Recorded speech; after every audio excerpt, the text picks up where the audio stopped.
Quando que surgiu o Leonardo Gonçalves crítico de política? Porque assim, eu conheci o Leonardo no Poemas e Canções. Ouvi a exaustão esse CD no meu carro, indo trabalhar, voltando, tal, blá, blá, blá. E assim, depois, claro, eu também tive minhas fases de ouvir música cristã e tal. Mas depois, assim, eu não acompanhei a sua carreira. Né? Então, eu sou evangélico desde 2000. E a minha esposa vem de família, então todo mundo é músico, todo mundo tal, não sei o quê. Então depois eu fiquei um tempo sem acompanhar nada, assim, por bastante tempo, eu diria. E de repente eu encontro o Leonardo Gonçalves na internet causando mal fuzuê. Eu falei, caramba, aquele cara não é o cara que cantava poemas e canções. De repente o bicho tá virado no giraia na internet. O que aconteceu? Especificamente no Twitter. Então, assim, foi agora, foi esse governo que fez você...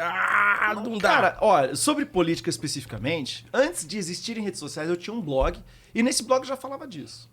Entendeu? Agora, definitivamente, meu público naquela época era muito menor, e o público consumidor de blog menor ainda. Sim. Entendeu? Então não existia... eu acho que existem dois fenômenos. Assim, quando que surgiu, eu posso te responder. Eu sou uma pessoa inconformada com o status quo desde que eu me considero gente. Eu me considero gente mais ou menos a partir dos 11 anos de idade. 11, 12 anos de idade, né? Para quem não sabe, eu cresci na Alemanha e eu vivi certas situações lá que me tornaram uma pessoa mais sensível, embora a minha condição sempre tenha sido de classe média. Pô, eu sou, né, homem cis hétero branco de classe média, certo? Mas algumas das situações que eu vivi na minha vida e talvez até mesmo o fato de trabalhar com arte, né, me possibilitaram ter uma sensibilidade em relação a algumas coisas que de outro modo eu não teria tido. Então, por exemplo, você se converteu em 2000. Pô, 2000 eu já tava pra cima e pra baixo com o Saz e com o pessoal do Raiz Coral. Entendeu? Então eu lembro o que é ver o comportamento da polícia no Capão Redondo. Porque eu tava lá, num carro que só tinha preto e eu era o único branco. Entendeu? Eu vi como eles ficavam quando a polícia passava. Eu falava, caramba, tem alguma coisa errada. Entendeu? Tem alguma coisa muito errada. A minha, quer queira ou não, a minha carreira, na época a gente não tinha essa palavra. Pelo menos eu não tinha essa palavra, não tinha esse conceito. Mas, por exemplo, quer queira ou não, eu sou um branco que ficou conhecido cantando como preto. Sim. Tanto que todo mundo que ouvia Getsemane, e na época não tinha a capa do meu disco, né? Meu disco fez muito mais sucesso no formato pirata do que no formato original. As pessoas não conheciam a capa, todo mundo encontrava comigo e falava, caraca, eu achava que tu fosse preto. Então, assim, tem um histórico de apropriação cultural aqui, só que é outro detalhe, quando as pessoas descobriram que eu era branco, isso era um plus. E eu achava aquilo estranho. Aquilo me causava estranhamento. Eu ouvi muitas vezes as pessoas falei, caraca, tu canta tipo preto melhor do que os pretos. Caraca, aquilo me incomodava profundamente. Eu não tinha Isso rolou recursos. também com o Robinson, né, cara? Que ele ia direto no Raul Gil. Exatamente. Cara, o anjinho cantando com a voz de preto. Exatamente. E tal, então, que tem um lance que a referência vocal dele era Whitney Houston. E, tipo, eu não tô dizendo que eu não fiz isso na maldade. Foi uma coisa calculada. Mas, assim, eu tive benefícios de coisas que eu não queria, que me causavam constrangimento.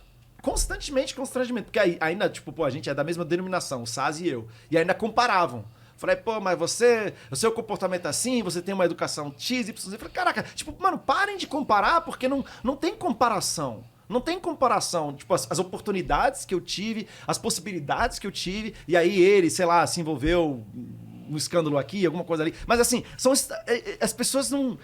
tipo, primeiro assim, a comparação ela é absurda, né?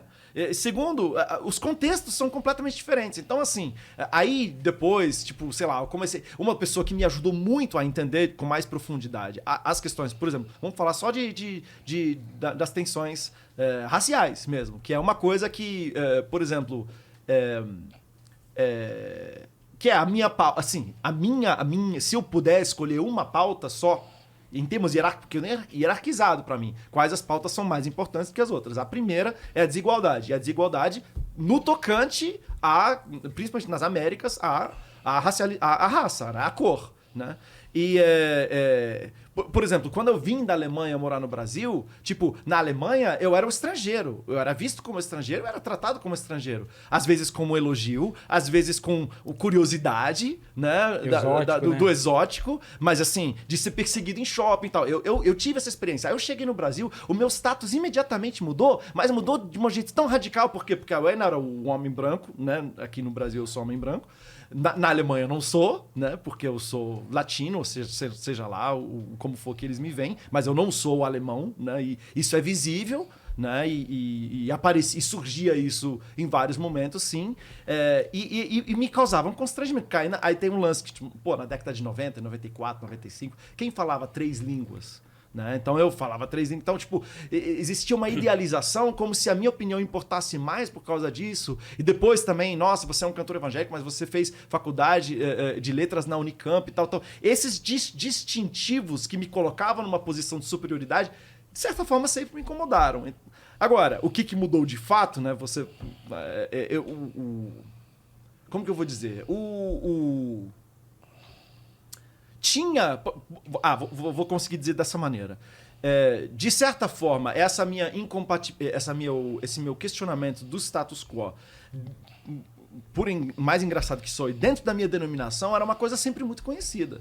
Tanto que, sei lá, eu brinco dizendo, não é um cálculo exato, mas assim, dos meus 20 anos de trabalho solo, por 10 anos, mais ou menos, eu não pude participar de eventos oficiais da minha própria denominação. Não pude aparecer na TV Novo Tempo e outras coisas assim. Entendeu? Por quê? Porque essa compreensão que hoje o mundo evangélico está descobrindo de quem eu sou...